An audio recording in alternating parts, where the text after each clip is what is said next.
and welcome. My name is Debbie Cavanis. I'm the Alumni Director here at the College of Environmental Science and Forestry, and it is my pleasure tonight to introduce you to ESF's fifth president, Joni Mahoney. President Mahoney, thank you very much for being with us today. Thank you very much for having me. I'm looking forward to the conversation.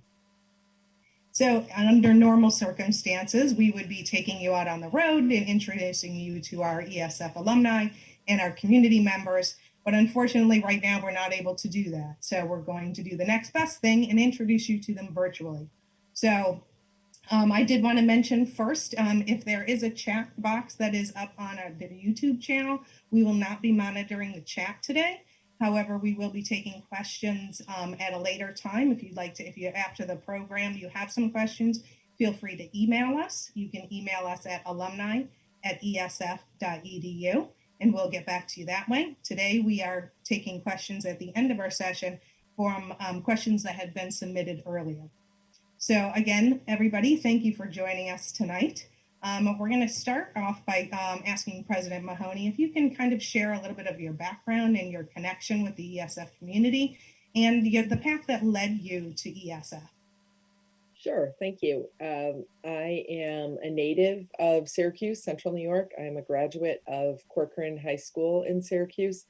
I got my undergraduate degree from the management school at Syracuse University, and then I graduated from SU's College of Law. I started out practicing law. I was with one of the big firms in Central New York, and then went to the district attorney's office where I spent 5 years as an assistant DA.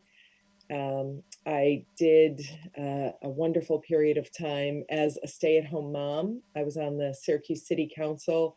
My husband and I had 4 boys in 7 years, and so I really enjoyed some busy years at home. In 2007, I ran for county executive in Onondaga County and was very happy to be elected as the 3rd county executive and the first woman in that role. And I served, I was elected 3 times, they're 4-year terms. And I stepped down when President Wheeler at ESF announced that he was going to step down from ESF. I indicated at that time that I was interested in this job that I ultimately have, but it was kind of a circuitous path here because I served as the chief operating officer for a short time. But I want to back up and just say that in my role as county executive, I had the opportunity to work closely with faculty and students at ESF. And I tell stories I did then and I still do about the role ESF played in some of the biggest environmental projects that we did when I was in the county. We had a Superfund site and we had a consent order, one of the first in the country to use green infrastructure. And that was in large part because of the stamp of approval that I got from an institution with a reputation like ESF's, and ESF students were monitoring and measuring, and my appreciation for ESF was great in the beginning, and it's even greater now when you get up close and you see the folks at ESF. So I knew I wanted to be here. I'm passionate about the environmental work, and I love my hometown. So it's a perfect fit for me, and I'm happy to be here. We are glad that your path led to ESF as well. I know you mentioned you started out as chief executive officer at the college, and one of the things that you took on was implementing the Discovery Challenge and trying to move forward those initiatives. Can you talk a little bit about that?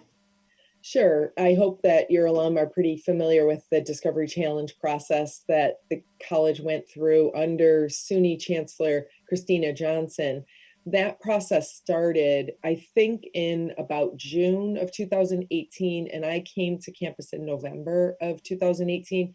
So it was already underway, but it was nowhere near the end of the process. So again, it was a lucky thing for me that this campus-wide conversation was going on that was highlighting all the research that was being done at ESF, and the college was prioritizing and coalescing around different subject matters, especially those that combined research from different departments. And so I had a really good opportunity to learn a lot quickly. And then I took on the role of actually drafting the final report. And there were a lot of suggestions in there. Besides the big discovery areas, we had a section on the ways and means and the people on the college campus, and ideas that came from the different groups about ways to improve things. So it was a good template for me to get started. And, with COVID, the state budget has been dramatically impacted, which means SUNY's budget and ESF's budget has been impacted. And we haven't gotten the resources to fund those Discovery Challenge projects that we thought we were going to get. And so that I see as one of my top priorities right now. I'm working with the foundation to support the Discovery Challenge projects and see if we can do some private fundraising that will keep the projects alive, at least until the state funding can flow again. Thank you. Now, I know you just mentioned some of the financial implications of the pandemic. Can you talk a little bit about our current financial situation, maybe even before the pandemic, and how we're dealing with that and how we're moving forward with it? Yes. When I came in, again, it was November of 2018, we had a deficit in the $2 or $3 million range, and that about doubled after the impacts of COVID, and the state has withheld some of the state allocation. We have reason to believe when the federal stimulus comes that we will get some of that money back, but in the interim, it ballooned the deficit to about $6 million. And then the foundation, which is so important to us at the college and does a lot of work to support, what we can do, their resources were dramatically impacted because they had to refund housing money for students that were living in Centennial Hall. So for us all across the college, everybody was impacted financially by COVID. And, from a work standpoint, all of the faculty had to very quickly go online so that students could continue with their learning. The Open Academy was tremendous in its support for faculty to try to get the classes and all that content online. So it threw ESF for a loop, but certainly we weren't alone. Colleges all across the country had to deal with many of the same things we were dealing with, and people in their everyday lives had to. So it kind of reminds me, and it's something I would like to mention, and that is that the foundation started a campaign for an extraordinary aid fund because we knew students were also being impacted. And but we raised a total of about $500,000 to support students, which really was tremendous because all of that money was raised during a time that was difficult for a lot of people, but they knew that students would be struggling. And so people were very generous. Among the most generous were Sam and Carol Nappy, who agreed to match $100,000, and they've contributed $100,000 to that extraordinary aid fund. So the finances were difficult when I got here. They've been exacerbated, but we have a pretty good plan. We're working with the foundation, we're working with the research office. On the revenue side, we've been going through an exercise looking at ways that we can be more efficient. We've kept our headcount down. So we're tackling it, but we definitely have some work to do. And I don't want to keep going and not let you ask a question, but there is something else that's important to this part of the conversation, and that is that the governor's budget that he proposed this year and is currently being considered by the state legislature would include some flexibility for tuition at ESF. It's for all of the doctoral granting institutions in the SUNY system, and specifically includes ESF. We have strong demand for the education at ESF, but we have these fiscal problems. So it's clearly a problem with the business model. There's a lot of reasons for it, but if we can get the flexibility through the state to recognize that ESF is a different kind of college and we have expenses that some of our state operated campuses don't have, then we hope, all of those things together can help us get back into the black. Thank you. Thank you. It sounds like we have a good plan moving forward. I hope. I think another thing that we talk about constantly is the pandemic. But I'm wondering if you can talk a little bit about how ESF responded to the pandemic, how we converted to online programming, how we dealt with our students, because I think we have something to be really proud of there. So. Yes, I agree. And it was easy to see because we share our Syracuse campus with Syracuse University as our, neighbor right adjacent to us. And we could see the effects of some of the socializing that was being done at Syracuse. And, we were afraid to go out and, toot our own horns because we knew it could change at any time, but it never did. And last semester, we ended the semester with fewer than 10 positive cases of COVID. And that is completely attributable to the students that we have at ESF.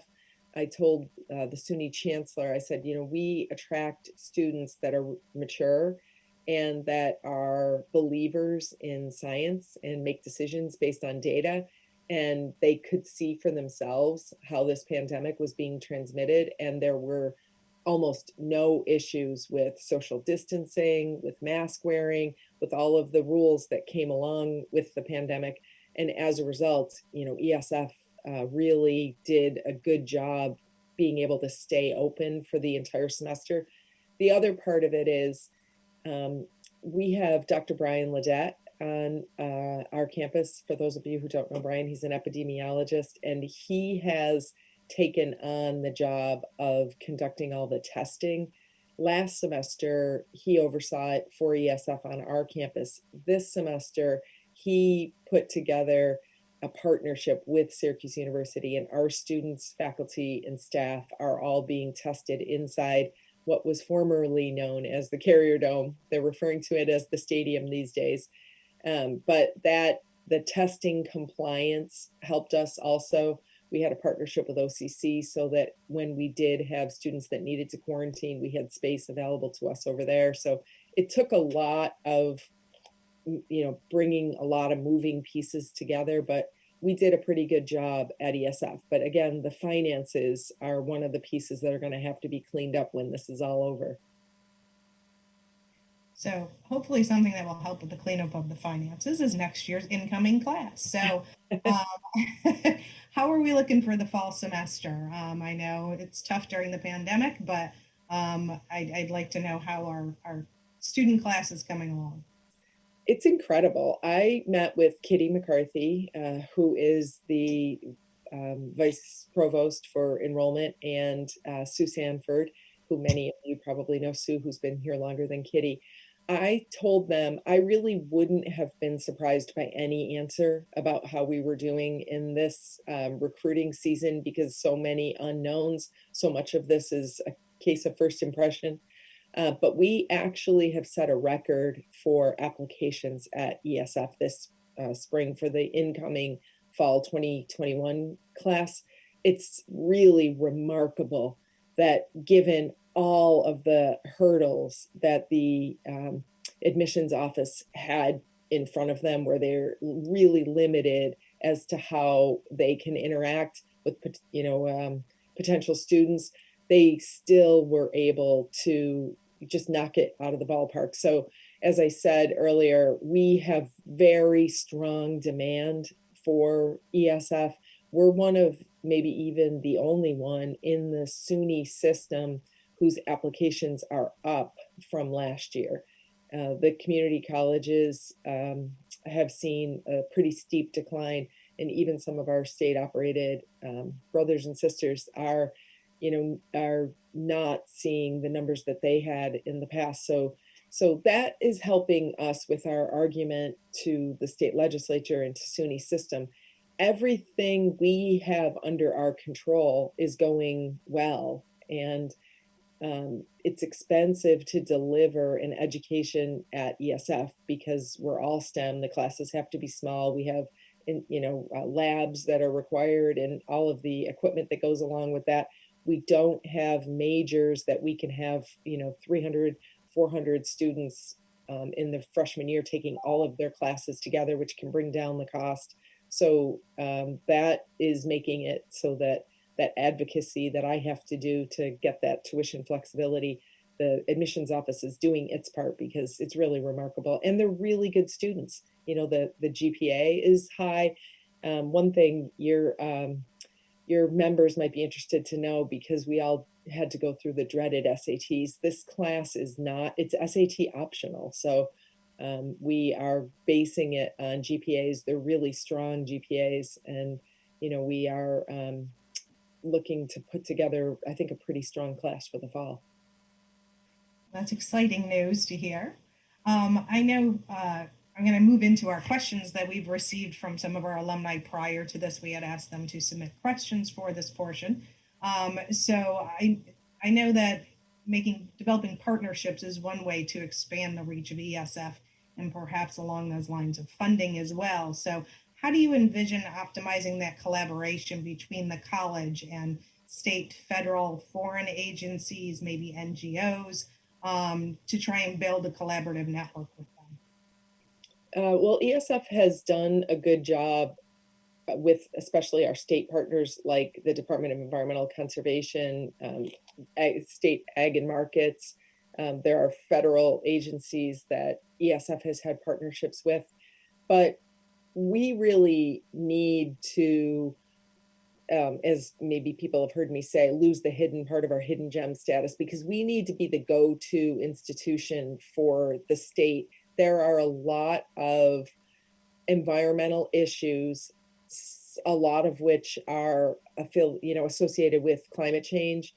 And the state has come to ESF in the last couple of years to try to tackle some of those emerging issues, the harmful algal blooms that we're seeing in the Finger Lakes around the Syracuse area that's potentially affecting the drinking water in places like the city of Syracuse, or potentially Ken.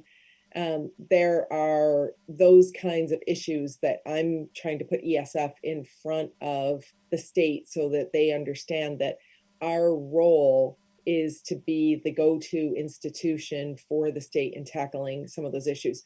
And we have partnerships with other colleges to do that. We have, in the last year, been awarded a Center of Excellence with Clarkson in healthy water solutions.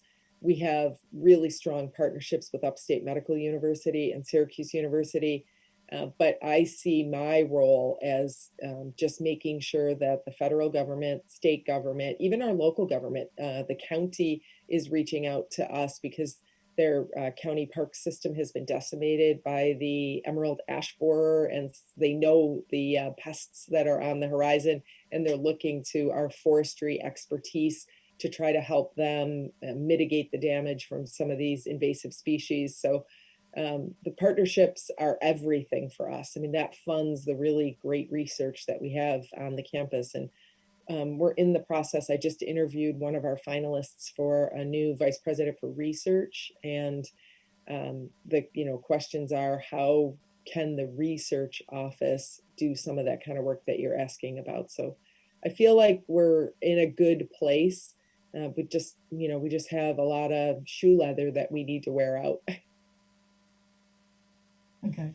And I know you mentioned the hidden gem aspect of ESF, and how we need to be out of that hidden factor of it. So, what are your goals for increasing the visibility of ESF, and in particular, an area of environmental justice as well with the local community and even broader?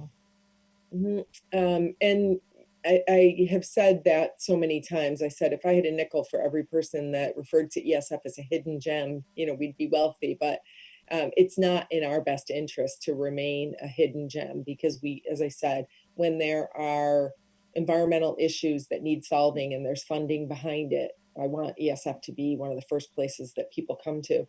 And in the arena of environmental justice, ESF can play and will play a big role in the conversations surrounding Route 81's future. As people know, many people probably know, it's reached the end of its useful life.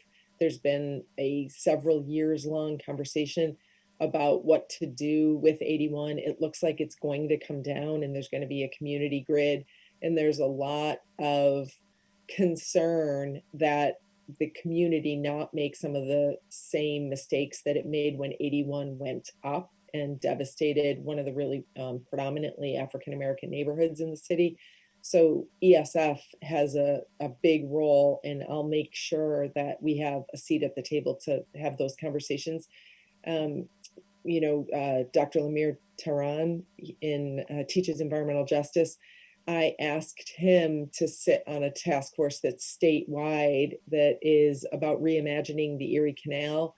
And that canal goes through a lot of neighborhoods and a lot of different areas in the state. And it's really important that the people that do that planning have that environmental justice lens that they're looking through before things get very far down the road. So I see a big role for ESF. And you could throw a stone and hit 81, and if it's going to come down, it's going to really impact the city of Syracuse. It's really going to impact the ESF campus. I'm sure that we're going to be excited to see that project moving forward and how we can be a part of that. I know one aspect of an alum and a current student's education here is the hands-on learning. We had a lot of questions from our alumni and the ESF community about some of our remote properties, specifically Cranberry Lake Biological Station. Mm-hmm. People have very fond memories of the research that was done there and the courses that they took. So what's being done to kind of take a look at those remote properties and really maybe put them to better use? A couple years ago, again, predating my arrival to campus, there was a task force created that was to look at the satellite properties that ESF has and to develop a business plan. And for one reason or another, it was a lengthy first phase. And so the second phase hasn't been done. That is imminent, and I'll tell you how and why. But the first phase really did a good job of gathering the information about what is currently happening on all of those properties and an assessment of what assets exist and the condition of things and the budgets. And so we have a good place to start from. Monday, there will be a new director of strategic initiatives starting at ESF, and one of the primary responsibilities initially is going to be to complete that process with the satellite properties. And I will tell you that, there's a lot of fondness around all of our satellite properties, but none comes up in conversation more than Cranberry Lake Biological Station. And I know that people put a lot of value on the experiences that they have there. Dr. Melissa Fierke, the chair in environmental biology, for those of you who don't know, that department name was changed this year. It's now environmental biology. Melissa has been working hard with the provost to sort out the details to try to get it open again this summer. Because of COVID, it was closed last summer, but we have issues with technology, getting the internet there, the barge, the fuel for both on site and for the boats that bring people. We're looking at a 6-foot social distance, and how many people can you get on a boat to do that? It looks like, there's those kinds of details that have to be sorted out. But Melissa and I are going to sit down with the right people in the next week or so. And I've told Melissa we need to have a short-term plan and we need to have a long-term plan. And the short-term plan might mean using a different satellite property. That hasn't been decided yet. It just depends on what's going to be allowed under all the COVID rules and whether we can pull it off at Cranberry Lake. But I want to assure all of your alum that there are a lot of voices that are making it clear that we have to fix things at Cranberry Lake and make sure that it's on solid ground for the foreseeable future. Thank you. I'm sure there's a lot of people that are very happy to hear that. Another area that you just mentioned is kind of some of our name changes or departments. Can you Mhm. talk a little bit about that, why that's happening, how that's relating to industry, and what changes we're making to prepare our students for industry? Sure. There are three that I can think of immediately, and I think there's just three, but EFB has become environmental biology, FNRM has become sustainable research management, SRM, and the paper bioprocess engineering department has become chemical engineering. Those three name changes were after a deliberative process that happened inside the departments and included things like understanding where our students are coming from and what they're interested in. We have to make sure that we are popping up first when students are doing keyword searches on the careers of the future. So those, I really appreciate that people take that extra work on. You know, it's so easy to just let the status quo keep going, but being tuned into those kinds of things helps the college as a whole. So those name changes are done. I'm working on all the time opportunities for internships and experiential learning opportunities so that our students are poised for careers or grad school when they're done. We have pretty healthy numbers in those areas, but we want to make sure they stay high. And um, that is in large part due to the alum that have opened their doors as opportunities for students.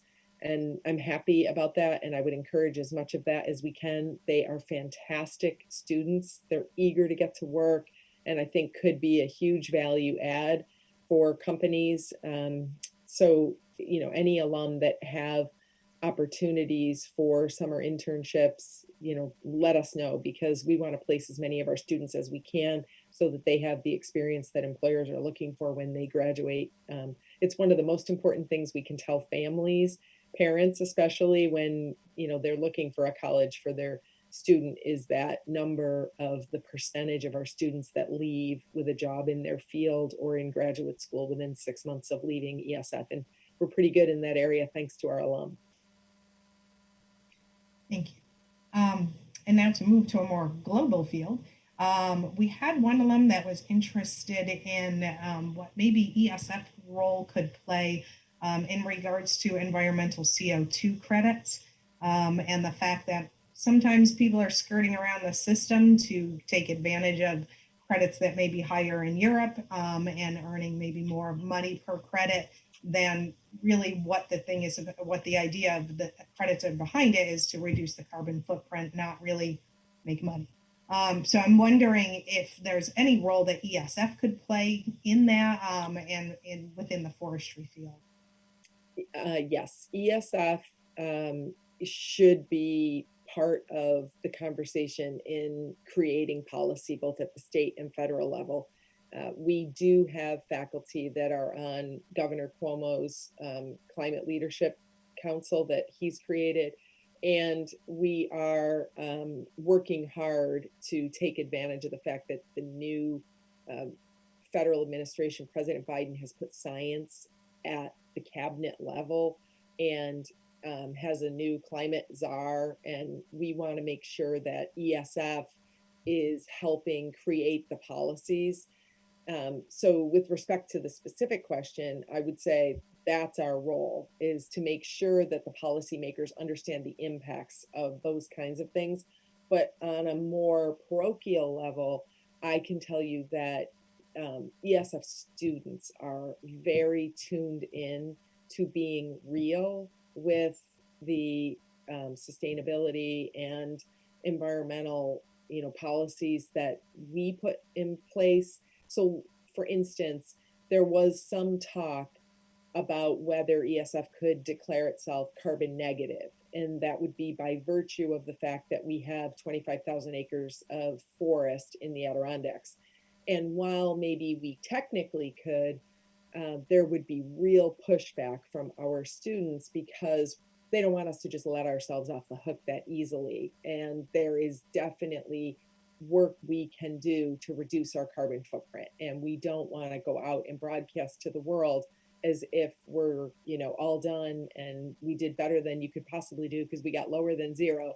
We're not going to take the easy way out. They're not going to let us take the easy way out. And I think they would be very vocal about the idea of, selling these credits so that other industries would be allowed to pollute. Thank you. One of our major research projects that's been ongoing for more than 25 years is the research being done on bringing back the American chestnut. There's a lot of excitement about that with the New York Times article and us going through open period comments with USDA. Can you give us a little update on that project? Sure. And I think that is something ESF should be really proud of. It is a tree that has such a history and is so important to this part of our country. And your folks probably know the science, but the blight and then the root system underground still can live. So we still have the genetic material.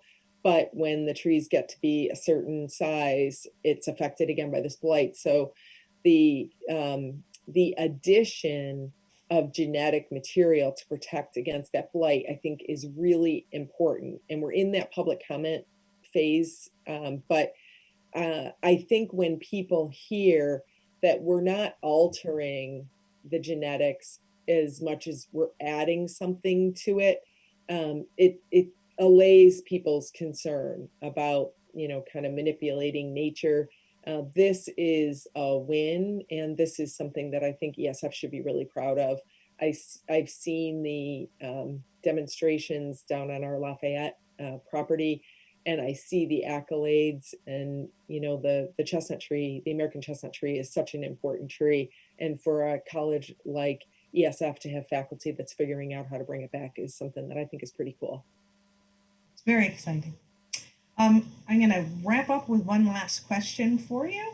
And I guess this is, how can the alumni help? We are 20,000 strong. They love the college. So how can we be of help in moving forward your goals and making sure that ESF is no longer the hidden gem? I really appreciate that question. I would repeat what I have said before, and I think some of your board members have heard me say it, but if folks just stopped for a minute and remembered their time as students at ESF, and I said it wasn't really that long ago, and I know myself, I think it's been 30 or 35 years since I left Syracuse University, but I can take myself right back there. And by the way, I did live with ESF students in those days. It was before Centennial Hall when we all lived together. But if you take yourself back and just imagine yourself as a college student, realistically, not like the perfect college student, but just realistically, like how we all were in college, what are those things that you wish you knew or you wish you had an opportunity to explore, take advantage of? And if you as an alum can provide that, then I would very much like to make that available to our current students. So I would say your expertise, your time, your talent, your willingness to be a mentor. We're a small enough college that we can all communicate. I read my email. It's jmahoney@esf.edu. And if your alum, if our alum have suggestions for how they might fill that bill that I have about, what are the things you wish you had access to when you were a student here, just get in touch with me, because I would love to help our students take advantage of that 20,000 strong network of alum that's in every corner of the world. They're in every industry, they're in government, they're in NGOs, private sector, public sector, pretty much anything a current student could want to know more about, one of our alum already knows more about, and I would love to make those connections. You may get a lot of emails now. But again, you could also email alumni@esf.edu. I believe that it's in the chat box below. So I just wanted to take the time to say thank you again, President Mahoney, for joining us today. We really appreciate you taking the time to share some of your ideas for the future of ESF. And kind of let us know how we can help you. So thank you again for joining us. Thank you. Thanks for the chance. I'll do it anytime. And thanks to all of our alumni for everything you do. So for everybody that's watching, we'd like to say thank you very much for tuning in. Again, if you have any questions, feel free to email us. We hope to see you when we are able to gather again in a safe way. Until then, stay well and be safe. Thank you.